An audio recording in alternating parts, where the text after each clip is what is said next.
Hello and welcome to my first English Age of Empires tutorial. Initially I created this channel to provide tutorials in German only, as I was aware of the huge amount of already existing English content. By focusing on German videos I wanted to fill a gap, so to speak. Over the course of making videos I've frequently been encouraged to consider making some videos in English too, and well, here we are.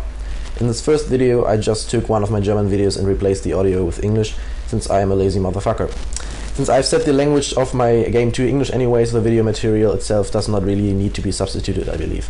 The topic of this video is a typical water map strategy, the Rush, short for Galley Rush. It is the most commonly used strategy on water maps, and with the balancing changes of African kingdoms, the metagame has begun to shift slightly, so I will talk about the changes here as well. Disclaimer, English is obviously not my native language, and I'm quite confident in my English skills, but just in case I might do some stupid mistakes, just try to ignore them.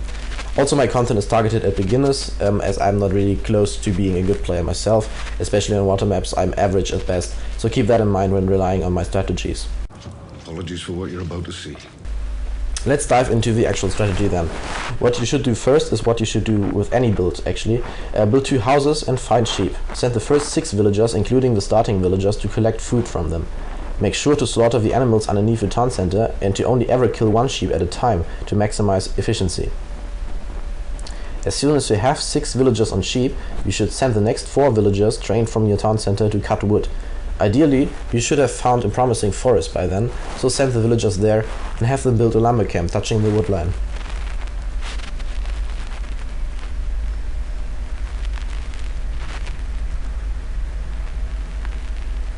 So here comes the 7th villager building the lumber camp. And I speeded up the process here because we're just waiting for the villagers to come out. It should, by the way, go without saying that you have to be making new villagers constantly, which is obviously the thing you need to be doing regardless of which build order you follow. By the way, I've chosen the Koreans for this tutorial because they do not benefit from any bonuses that would make this strategy easier. If you know how to play it with a neutral civ like the Koreans, it should be even easier with civs like the Vikings or Celts who have significant bonuses. After having your 4th villager cutting wood, send the next villager to lure your first boar. On the way to the boar, have the villager build a house. A boar lure is actually quite simple but can be messed up easily as well. Shoot the boar twice with the luring villager and then send him back to the town center. When the boar is close enough, shoot at it with all the villagers gathering sheep underneath the TC and garrison the luring villagers so that he does not get killed. Make sure to kill the boar dying under the TC.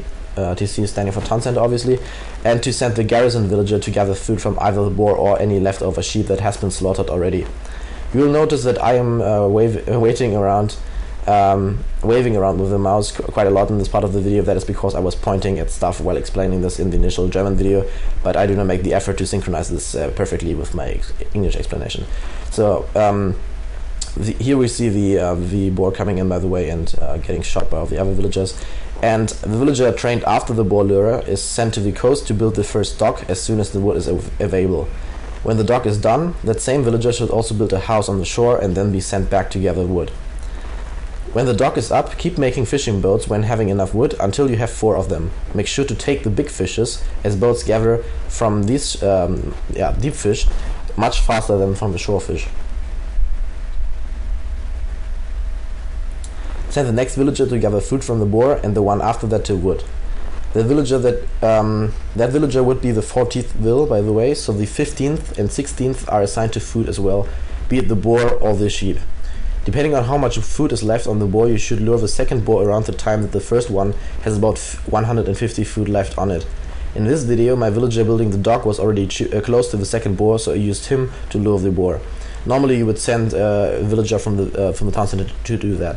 So that's why I also sent in this video a villager to the wood line, because the villager from the dock that would have taken the spot actually lured the boar. So this is just a replacement, but when you play, you should just follow the build order or adjust it accordingly. So the 17th vill is sent to wood again. If you have trouble keeping up with the vill count, by the way, you should just look at your current population and subtract the scout from it, or the number of fishing ships you have. So send the next 3 villagers to gather food, preferably from the boar, so that you reach a total of 20 villagers. Obviously you should keep an eye on your maximum population and build houses in time to avoid being population blocked or getting housed, as the cool kids say. Depending on how much food you have at that point, you should make 1 or 2 more villagers and send them to wood. But we're not at that point yet, because here we have 3 ships plus the scouts, so we actually now at 20 villagers. So at that point you have to decide how many more you want to make, and that is entirely depending on how much food you have in the bank and how soon you can go to the feudal age. So let's see, there should be one was sent to the wood, the straggler trees on the town center, and another one, and here I go to the feudal age. So we have 4 ships, sorry for that, meaning we can subtract 5, including the scout, from the maximum population to get the vill count. In this case we have 21. Thus you would advance with 21 vills or 22, so in a total of 26 or 27 population. Before advancing you should also research loom, and I personally prefer to delay it and research it in feudal age, because you usually don't need it on the water map that early on. But if that seems too risky to you, it's totally fine to do that in Dark Age too. I paused the game here, by the way, to make these explanations before I actually make the transition that's about to happen now. So what's going to happen now, you will need a lot of wood, obviously, for a strategy to work, because ships and docks cost a lot of wood. So therefore the economy has to be shifted quite radically between Dark and Feudal Age. Let the villagers underneath the TC finish the last sheep, and then send 4 of them to build a mining camp next to the gold mine. The rest of them should cut straggler trees around the TC. As soon as 100 wood is available, send 2 villagers to the lumber camp you have already built, and the rest to another forest to build a second lumber camp. I've been told that it might be more effective to skip the gold mining for the time being and have all former sheep gatherers chop wood in order to get that second lumber camp a little bit faster. If you play like that, you would keep 4 villagers on the straggler trees and build the mining camp as soon as possible after the lumber camp. This way ensures faster and steadier wood income. You will notice I kept 1 villager on the last remaining sheep under the town center and made him, or her in this case, the 4th gold villager later on. When all this is done, wait for the wood to come in and build 2 more docks at the coast. In this case I had to delay my 3rd dock a little, partially because I started to gather gold slightly earlier, and also because I had forgotten to build a house, so there was a slight delay in there. But usually you should be able to put up at least the first additional dock, and in the best case scenario you should have 2 additional docks by the time you reach the feudal age. So as soon as you reach the feudal age, you also have to do research. You have to do double bed eggs in the lumber camp. That's a very important technology, especially for this strategy. Also, obviously, because this is a galley rush, you have to be starting making galleys from all your docks, preferably from all 3. If you have 3 up, in this case I will just have 2 up. Here you see my villager baking the second one, and after that I believe she was making a house, because I was closer to getting population blocked again. So as soon as you reach a feudal age, you start doing all that, and you also should do research, the research of loom in your town center if you haven't done that yet, or you could also delay that a little more. In this case I think I did that. At this point I will focus on the economy part first. Obviously to the Galley Rush there is a military side. I will do that in the end of the video, because you have to understand the build order first, I guess. So now let's keep focusing on the economy. So you will have noticed that we haven't built a mill yet, so that's what's next on the list. Send your next villager from the town center to wood again, so that you have another one on wood, and then all 8 of the next 8 that come after that to berries. And obviously you will build a mill next to the berries then.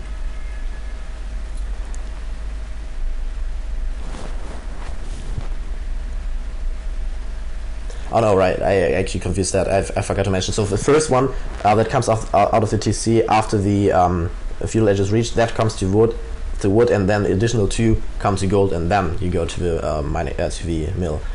Sorry for that. That was stupid. Didn't remember my own build order here. So now here we go.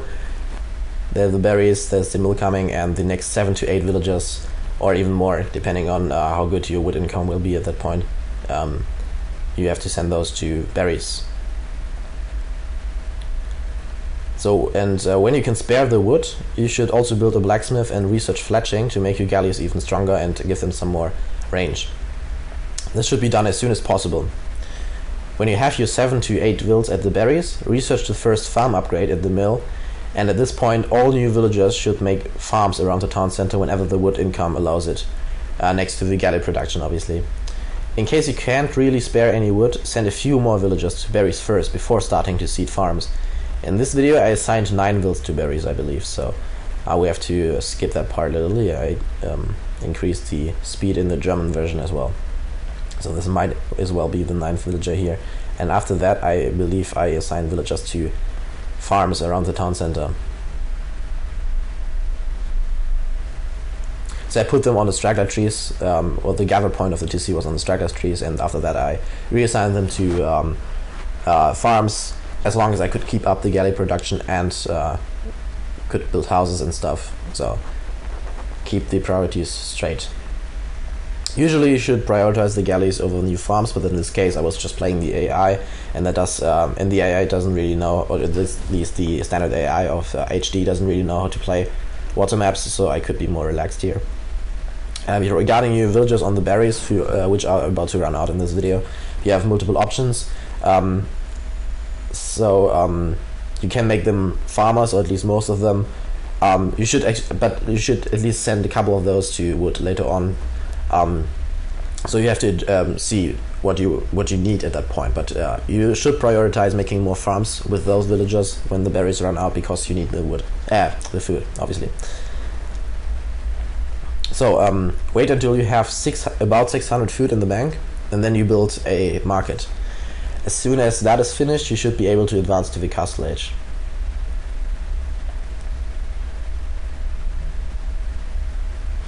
And obviously try not to get housed, so in this case we just see my villager building another house. We should reach the 600 food anytime soon, and then have enough wood to build a market.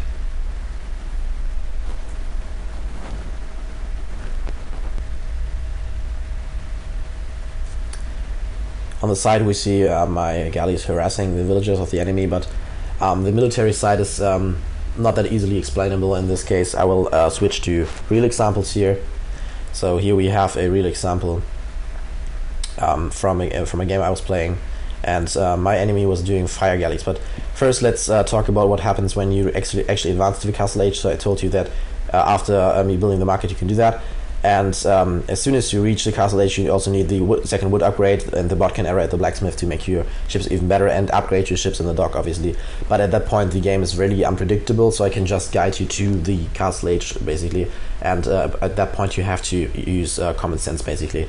So as we now fish, so the goal of this thing is obviously to control the water. First of all, there is a lot of fish there, so you have an economic advantage if you have control of the water. Second of all, you have map control. You can make a landing like this guy did here. And so if you're fighting for the water, your first priority should be to kill the enemy ships, the enemy fishing ships, and then focus on the military ships. So to win the water, you have to destroy the enemy docks, obviously, and keep the enemy ships at bay as well. So you can also basically focus your enemy's attention on the water, so that is also a good side effect of that. So there's a lot of reasons why people, on water maps at least, use the Grush to gain control of the water. So last but not least, I want to address the balance changes of African kingdoms. So back in the Conquerors, the Grush was pretty much the only way to go on water, because galleys did effectively not have any counter.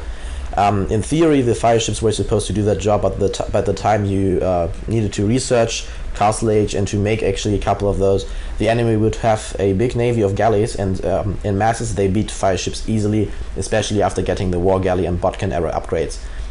African kingdoms introduced the fire galleys and demo rafts to end the dominance of the galley in the feudal age. In the Conquerors, the Vikings were the best water sieve with the cheaper docks and the cheaper warships and strong economy. Since they do not get fire galleys at all, the dominance is somewhat broken now. Now you could argue that the Byzantines are better, since they have fire ships that are firing even faster.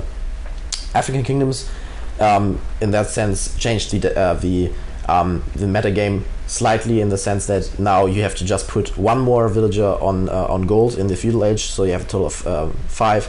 Or in the transition to feudal age, because now you just do fire galleys instead of galleys, because the fire galleys kill